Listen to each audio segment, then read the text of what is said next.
स्वागत है आप सभी का। आप देख रहे हैं बुद्धास टीचिंग चैनल। आज हम गृहस्थ कर्तव्य ये धम्मदेशना को निरंतरता देंगे। आइए शुरू करते हैं। समन्ता चक्रवालेषु अत्र गच्छन्तु देवता सदामं मुनिराजः शृण्वन्तु सद्गमोक्खदं धम्मश्रवणकालो अयं वदन्ता धम्मश्रवणकालो अयं वदन्ता धम्मश्रवणकालो अयं वदन्ता। नमो तस्स भगवतो अरहतो सम्मा सम्बुद्दस्स। नमो तस्स भगवतो अरहतो सम्मा सम्बुद्दस्स। नमो तस्स भगवतो अरहतो सम्मा सम्बुद्दस्स। महाकारुणिक तथागत भगवान बुद्ध को त्रिवार वंदना। महाकारुणिक तथागत बुद्ध द्वारा देशित सुव्याख्यात धम्म को त्रिवार वंदना। महाकारुणिक तथागत बुद्ध के आर्य श्रावक संघ को त्रिवार वंदना। परम पूजनीय डॉक्टर बाबा साहब अम्बेडकर और कार्यक्रम में उपस्थित संपूर्ण श्रद्धा संपन्न बुद्धि संपन्न उपासक उपासिकाएं, बुद्ध धम्म संघ के अनंत अनंत गुण धम्म और आशीर्वाद के अनुभव से आप सभी को सुख हो, शांति हो, मंगल हो, कल्याण हो। गृहस्थ कर्तव्य। घर गृहस्थ में रहने वाले उपासक उपासिकाओं को या लोगों को जो नेम पालन करना है, जो अनुशासन में रहना है, उसी को गृहस्थ कर्तव्य कहते हैं। सबका अपना अपना कर्तव्य रहता है, अपने अपने दृष्टिकोण रहता है, अपने अपने नेम अनुशासन रहता है। तो इस विषय में महाकारुणिक तथागत बुद्ध ने गृहस्थ जीवन सुख शांत में बनाने के लिए 4 तरह का ये लोक संग्रह कर्तव्य को निर्वाह करना है, ये तथागत बुद्ध ने उपदेश दिया है। वो 4 तरह के लोक संग्रह गुण धम्म कर्तव्य क्या है। सबसे पहले में आता है अपनी क्षमता से दान देना। दूसरे में आता है सबसे अच्छी बातें करना। तीसरे में आता है परोपकारी होना। और चौथे में आते हैं अहंकार अभिमान को त्याग के सबको समानता के व्यवहार करना। ये 4 लोक संग्रह गुण धम्म को कर्तव्य के रूप में पालन करेंगे तो न सिर्फ परिवार, न सिर्फ समाज, जितने भी हमारे जीवन से संबंधित लोग हैं वो लोग जुड़े रहते हैं, उन लोगों को संग्रह कर पाते हैं। तो इसलिए ये गुण धम्म हमें गृहस्थ उपासक उपासिकाओं को पालन करना है। उसके बाद महाकारुणिक तथागत बुद्ध ने ये गृहस्थ जीवन उन्नति प्रगति के लिए, सुख शांति के लिए और किसी भी हालत में गृहस्थ जीवन से पतन ना हो, विनाश ना हो, उसके लिए 7 अपरिहार्य गृहस्थ धर्मों का उपदेश देते हैं। मतलब अपरिहार्य मतलब हानि होना संभव ही नहीं है, पतन होना संभव ही नहीं है। ऐसे गुण धम्मा, ये 7 गुण धम्मा अगर कोई भी गृहस्थ उपासक उपासिकाएं पालन करते हैं तो उसके जीवन में कभी भी पतन नहीं हो सकता, कभी भी हानि नहीं हो सकता। तो महाकारुण्य तथागत ने वो 7 अपरिहार्य गृहस्थ धर्म क्या बताए? एक, पूजनीय भिक्षुगण के दर्शन करना। दूसरा, होश पूर्वक धम्म देशना सुनना, स्मृति रख के ध्यान पूर्वक धम्म देशना सुनना। तीसरा, जो पंचशील है उसे हर दिन अच्छे से पालन करना। चौथा, सही धर्म जो सद्धर्म है उसमें श्रद्धावान होना, विश्वास रखना।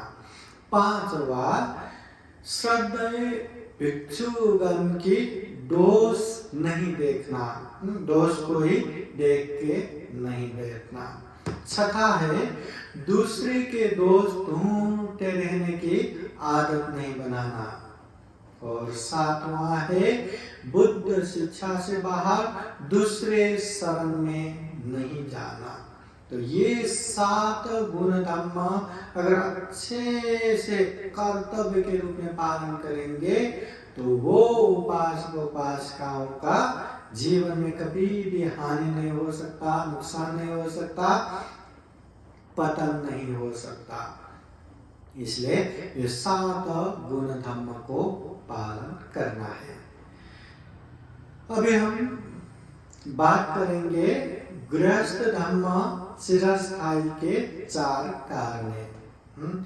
गृहस्थ जीवन में हमें खूब पैसा भी कमाना है, परिवार की जो आवश्यकता है उसको पूरा करना है, बच्चों को पढ़ाना है, लिखाना है, अनेक कपड़े देना है, खाने को देना है, पीने को देना है, समाज में जो जैसा कर्तव्य होता है उसको भी पालन करना है।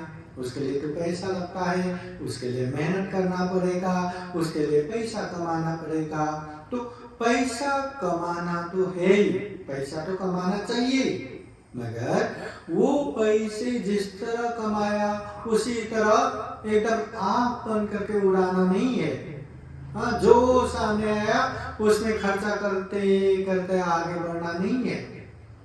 किस चीज में किस तरह से कितनी तक, हाँ, उसका सीमा कितना है, लिमिट कितना है, उस हिसाब से खर्चा करना भी जानना चाहिए। जो भी धन संपत्ति है या जो भी मेहनत से कमाया हुआ पैसा है उसको अच्छे से सदुपयोग करना चाहिए। ऐसा नहीं कि उसको एकदम कॉन्शियस हो के मेरा मेरा मुझे करके एकदम अपने पास ही रखना है। ये भी तथागत बुद्ध नहीं सिखाते, और ये भी नहीं सिखाते कि आया है तो देते जाओ, खत्म करते जाओ, खर्चा करते जाओ, खत्म करते जाओ। ऐसा भी नहीं।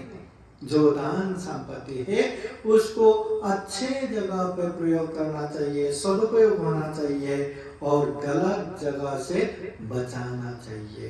तो महाकारुणिक तथागत बुद्ध ने 4 बातें हमें सिखाया है कि गृहस्थ धर्म चिरस्थायी के 4 कारण है।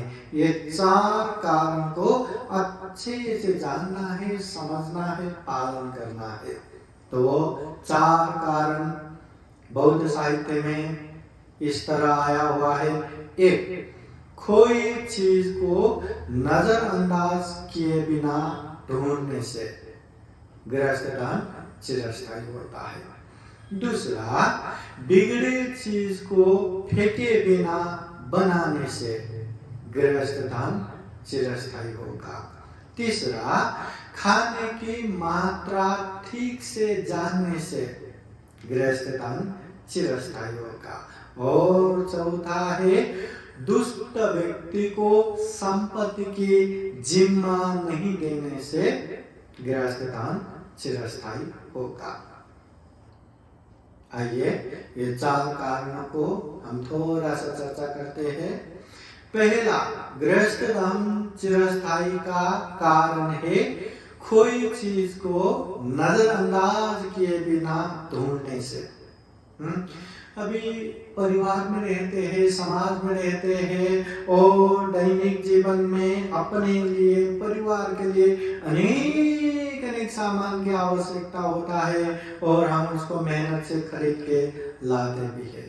मगर बहुत बार ऐसा होता है कि जो सामान हमें चाहिए वो यहाँ रखा था, अरे यहाँ तो नहीं दिख रहा है, वहाँ रखा था वहाँ तो नहीं दिख रहा, यहाँ वहाँ देख के परेशान होता है। हाँ, जैसे कि हमें अपना एक अच्छा सा मोबाइल चाहिए। मोबाइल हमेशा तो यही करता था, अरे दिखे ही नहीं, अभी क्या करूं, अभी जाने दो, अभी आते आते बाहर से नया मोबाइल लेके आता हूँ। वो गया नया मोबाइल लाया। अभी नया मोबाइल क्या बाजार में फोकट में मिलता है क्या, फ्री में मिलता है क्या? नहीं, उसके लिए भी पैसा लगता है। और अच्छा खासा मोबाइल खरीदा तो 50,000, 1 लाख, 2 लाख तक भी जाता है, खूब पैसा खर्चा होता है। तो ऐसे समय में अरे मैंने यहाँ रखा था मोबाइल, यहाँ नहीं है, वहाँ नहीं है, चलो अभी नया लाता हूँ। या कोई भी सामान, मेरा सामान यहाँ रखा था, यहाँ नहीं दिख रहा है, वहाँ भी नहीं दिख रहा है, चलो नया लाता हूँ।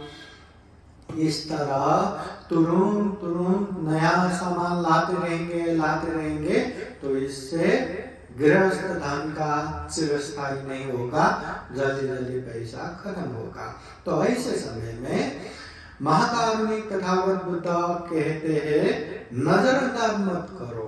कोई सामान खोया है ना, यहाँ वहाँ हुआ है ना, तो सबसे पहले उसको ढूंढो, उसको देखो। यहाँ वहाँ जो नियमित रूप से रखने की जगह है वहाँ ढूंढो। फिर एक बार वहाँ भी नहीं मिला तो ध्यान से सोचो कि वो सामान लेके या वो मोबाइल लेके मैं कहाँ गया हूँ, कहाँ तक मेरे हाथ में था और कहाँ आने के बाद मेरे हाथ में नहीं था, तो यहीं पे होगा। तो वो जगह ढूंढ के देखो। अगर वो जगह भी ढूंढने से नहीं मिला तो अपने परिवार के लोगों को पूछ के देखो, आपने देखे क्या। वो भी नहीं हुआ तो जो नजदीक के लोग जो उस समय वहां आके गया उनसे पूछो।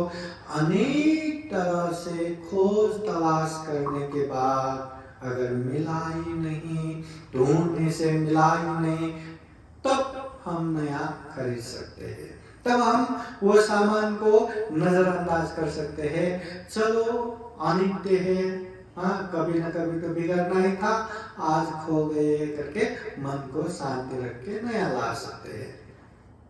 नहीं, वो मेरा इतना महंगा मोबाइल था, इतना महत्वपूर्ण डॉक्यूमेंट उसमें है, इतना मेरा प्यारा मोबाइल था करके शोक संताप करके रोते बैठेंगे, विलाप करके बैठेंगे, तो उससे हमारी हानि नुकसानी होगा, उससे हमारी बेफायदाई होगा। इसलिए कभी भी कोई भी सामान खो गए करके अरे नहीं देखा, जाने तो अभी नया लाता हूँ करके तुरंत नया सामान खरीद के लाना नहीं है। सबसे पहले आराम से वो सामान को ढूंढो, कहाँ हो सकता है, अच्छे से देखो। सारे चीज देखने के बाद देखो, एक मोबाइल जहाँ रखा था वहां नहीं मिला था, कभी हम कहीं जाते समय वहां लेके जाते वहीं छोड़ के आते हैं, और हम हमेशा तो मैं यही रखता हूँ करके अपने बेड में टेबल में ढूंढ के बैठते हैं, तो कहाँ मिलेगा। तो ऐसे समय में जाने दो, मैं नया मोबाइल लेके आता हूँ करके नया मोबाइल लेके आएंगे तो 50,000 1 लाख का खर्चा हो गया, या जितना पैसा गया वो तो खर्चा हो गया। अगर आराम से बैठ के अच्छे से ढूंढने से अगर वो सामान मिलता है तो उतने बराबर का उसका नुकसान से तो बच गया, उतना पैसा बच गया। तो ऐसे जीवन में केवल मोबाइल की बात नहीं है, कोई भी सामान हो, कोई भी चीज वस्तु हो, अनेक सामान यहाँ रखा जैसा लगता है, वहां नहीं दिखता, फिर यहाँ वहां ढूंढते रहते और ना मिलने से तुरंत हम नया लाते हैं। ऐसा नहीं करना है। हमें करना है कोई भी सामान इधर उधर हो गया, खो गया तो आराम से ध्यान पूर्वक उसको ढूंढना है, तलाशना है। तो हर जगह ढूंढने के बाद अगर नहीं मिला तो परिवार के लोगों से भी एक बार पूछना है, कहीं उन लोगों ने देखा है या कहीं उन लोगों ने रखा है, या जिससे भी संभव है उन लोगों के पूछ के, जहां भी संभव है वहां देख के, खोज तलाश करके अगर नहीं मिला तो अंत में हम उसको नया ले सकते हैं या कुछ भी कर सकते हैं, मगर सामान कहीं भी खो गया तो उसे ढूंढना चाहिए। ये महाकारुणिक तथागत बुद्ध के उपदेश है। अगर खोई चीज को नजरअंदाज किए बिना हम ढूंढेंगे तो उससे भी अपने ये गृहस्थ धर्म की चिरस्थायी होगा। ये तथागत बुद्ध के उपदेश है। इसी तरह बिगड़े चीज को फेंके बिना बनाने से भी गृहस्थ धर्म की चिरस्थायी होता है। हाँ, अभी यहाँ बहुत सारे चीज हम अपने लिए, परिवार के लिए, जीवन के लिए प्रयोग करते हैं। हाँ, हो सकता है कभी फ्रिज में गड़बड़ आया, अरे ये फ्रिज में तो गड़बड़ आ गया, चलो इसको फेंक देते हैं, नया लाते हैं। तो नया लाने से ऐसे नया नया कभी फ्रिज, कभी वॉशिंग मशीन, या कभी बाइक, या कभी गाड़ी, या कभी लैपटॉप या कंप्यूटर, या दैनिक जीवन में प्रयोग होने वाले मोबाइल या कोई भी सामान हो, थोड़ा सा बिगड़ गया तो अरे ये तो बिगड़ गया, अब इसको फेंक देते, नया लाते हैं। अगर ऐसा करने लगेंगे तो गृहस्थ धर्म की चिरस्थायी नहीं होगा। तो महाकारुणिक तथागत बुद्ध कहते हैं, कोई भी चीज बिगड़ा हो, कोई भी सामान बिगड़ा हो तो उसे फेंकना नहीं है, उसको मरम्मत करना है, उसको बनाना है। फ्रिज बिगड़ा तो फ्रिज को बनाएंगे तो और समय तक चलेगा। वॉशिंग मशीन बिगड़ा तो उसको बनाने से और समय तक चलेगा। पानी फिल्टर बिगड़ा तो उसको फेंके बिना बनाने से और समय तक चलेगा।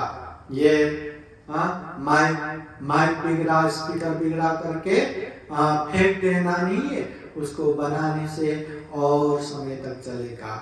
इस तरह जितना हो सके उसको बनाना चाहिए, मरम्मत करना चाहिए और उसको चलाना चाहिए। ऐसा नहीं कि जीवन में कोई भी सामान बिगड़ गया तो फेंक दो इसको, कभी नया लाएंगे, इसको भी फेंक दो, नया लाएंगे। ऐसा करते रहेंगे तो गृहस्थ धर्म की चिरस्थायी नहीं होगा। बहुत सारे ये समाज में मिलता है, हाँ ये बिगड़ गया, इसका इतना ही टाइम था, फेंक दो, अभी नया लाएंगे करके नया लाते हैं। उससे एक बार बैठ के कैलकुलेशन करेंगे ना, उसका हिसाब लगाएंगे ना, कितना पैसा ऐसे ही चला गया। इसलिए जितना हो सके अगर कोई सामान बिगड़ गया तो उसको बनाना चाहिए, फेंकना नहीं चाहिए। तो ये भी गृहस्थ धर्म चिरस्थायी का कारण है। कोई सामान बिगड़ गया तो तुरंत फेंके बिना उसको बनाना चाहिए। ये महाकारुणिक तथागत बुद्ध के उपदेश है। इसी तरह गृहस्थ धर्म चिरस्थायी के लिए ये महाकारुणिक तथागत बुद्ध एक कारण ऐसा भी बताते हैं कि खाने की मात्रा ठीक से जानने से ये गृहस्थ धर्म की चिरस्थायी होगा। खाना की जो खाना है ना, जो हम हर दिन तो खाते हैं, सुबह दोपहर शाम हमेशा खाते रहते, तो वो जो हम खाना खाते उसकी मात्रा को हमें जानना है।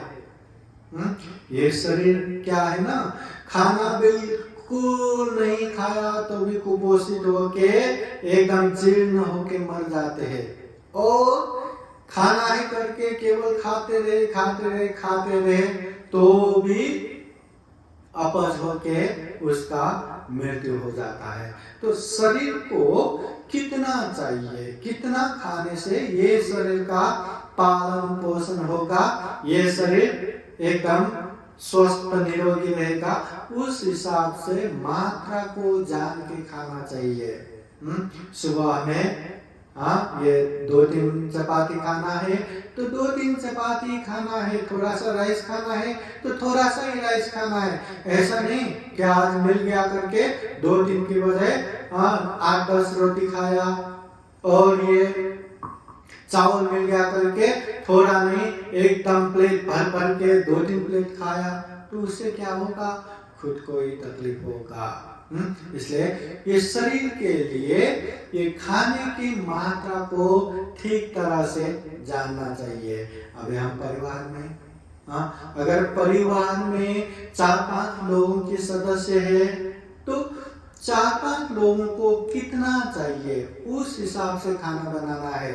नहीं कल तो इसने ज्यादा खाया था, आज भी ज्यादा खाएगा करके एक बार में ज्यादा खाना बनाएंगे तो लोग भी जितना हो उतना खाएंगे, बाकी फेंक देंगे।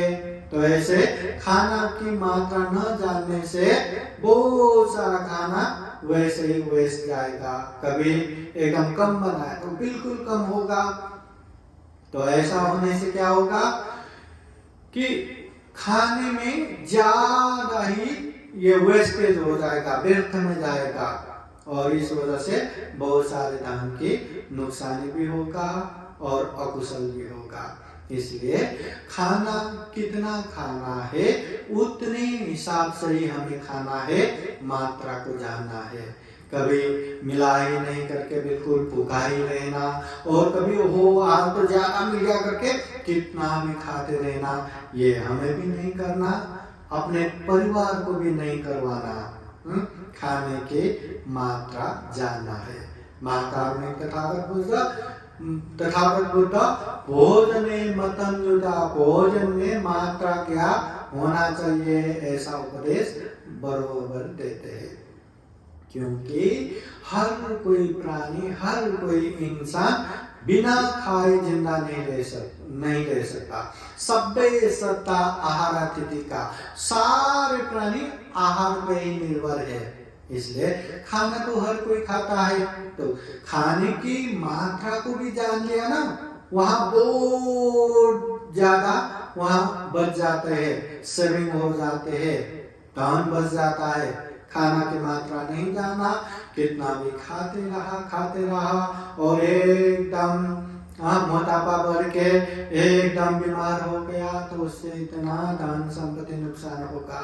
और कोई बचाने के चक्कर में खाने की मात्रा को न जान के कम खाते रहा तो शरीर में दुर्बल होके, जीर्ण होके, बीमार होके फिर इतना खर्चा निकाल देगा कि बहुत बड़े धन संपत्ति का हानि होगा। इसलिए खाना की मात्रा को जानने से भी गृहस्थ धन चिरस्थायी हो सकता है करके महाकारुणिक तथागत बुद्ध उपदेश देते हैं। तो गृहस्थ जीवन में हमें खाने की मात्रा को भी जानना चाहिए। इससे हमारे भी कल्याण, परिवार की भी कल्याण, धन संपत्ति की भी कल्याण होगा।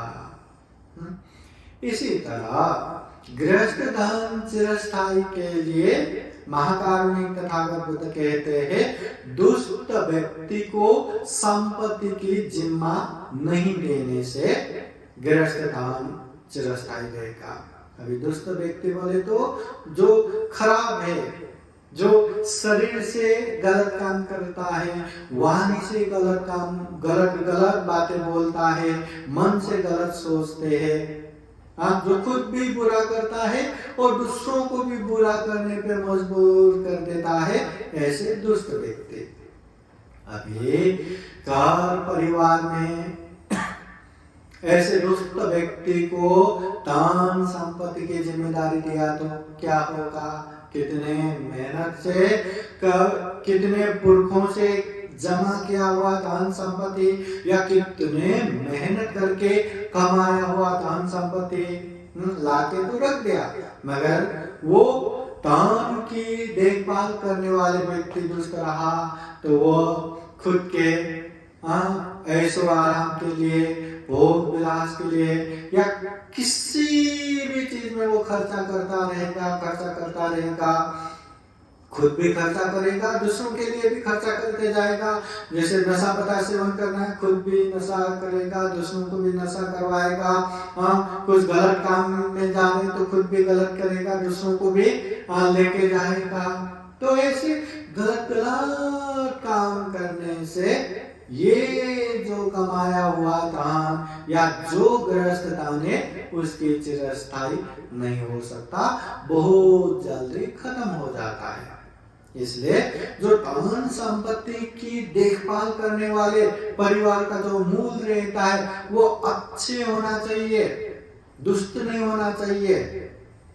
इसलिए किसी को भी धन संपत्ति की जिम्मेदारी देने से पहले उसको देखो, जांचो, परखो और वो सारी चीज परखने के बाद हाँ ये अच्छा है, ये परिवार हित के लिए ही खर्चा करेगा, सोच विचार करके विवेक बुद्धि से खर्चा करेगा और ये अच्छा करेगा, ऐसा लगा तो ऐसे व्यक्ति को धन संपत्ति की जिम्मेदारी देना चाहिए, निश्चिंत होके जिम्मेदारी देना चाहिए। मगर कोई दुष्ट है, कितना भी मेहनत से कमाओ, वो पैसा लाओ कि अगले दिन ही खर्चा करके खत्म, या किसी में भी खर्चा कर देता है। कभी कभी तो ऐसा होता है कि बहुत मेहनत से पैसा कमा के लाते हैं और अगले दिन जुआ में खत्म, या अगले दिन दारू में खत्म, या अगले दिन कोई न कोई चीज में खत्म। तो ऐसे दुष्ट कार्य में, खराब अकुशल काम में ये पैसा खर्चा करने वाले ऐसे दुष्ट प्रवृत्ति को कभी भी धन संपत्ति की जिम्मेदारी नहीं देना चाहिए। अगर ऐसे व्यक्ति को धन संपत्ति की जिम्मेदारी देते हैं तो गृहस्थ धन चिरस्थायी हो ही नहीं सकता, जल्दी से जल्दी खत्म ही हो जाएगा।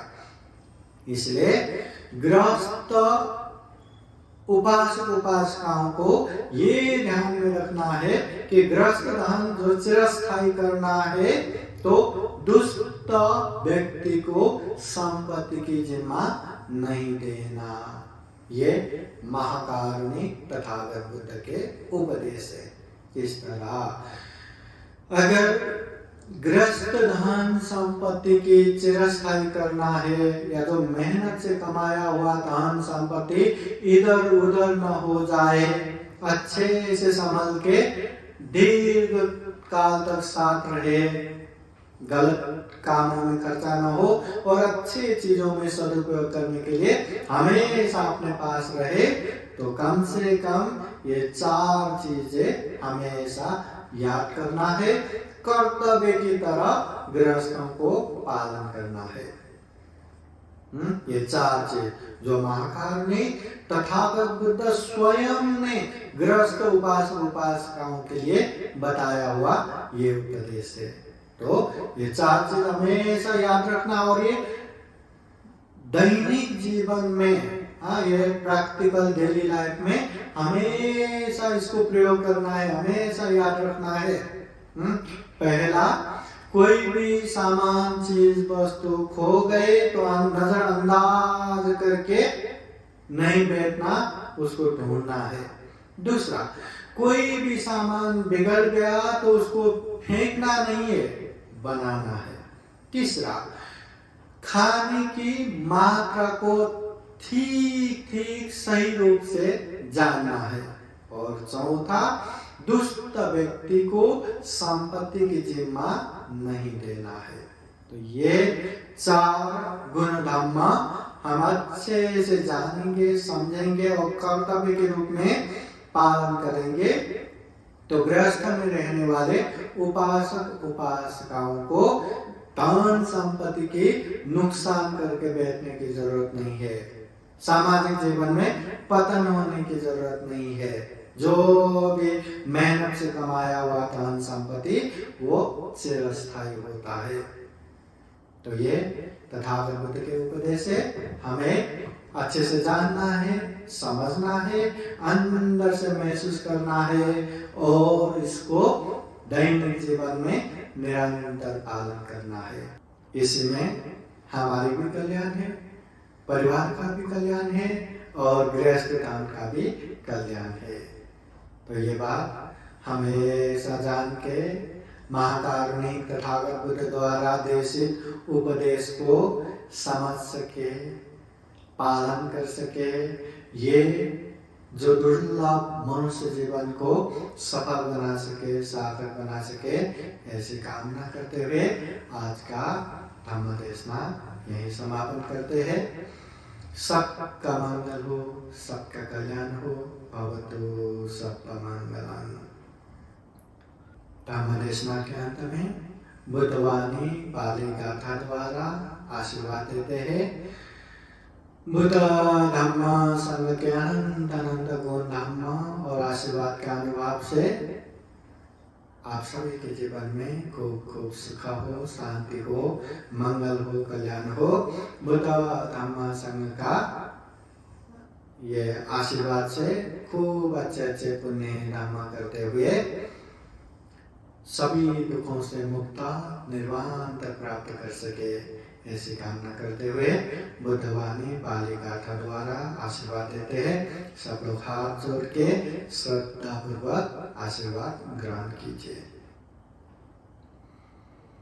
सवेतियो विवाजन्तु सब्बरोगो विनाशतो माते भवत्वन्तरायो सुखी दीर्घायुको भव। भवतु सर्वमङ्गलं रक्षन्तु सर्वदेवता सर्वबुद्धानुभावेन सदा सोते भवन्तु ते। भवतु सर्वमङ्गलं रक्षन्तु सर्वदेवता सर्वधर्मानुभावेन सदा सोते भवन्तु ते। भवतु सर्वमङ्गलं रक्षन्तु सर्वदेवता सर्वसङ्गानुभावेन सदा सोते भवन्तु ते।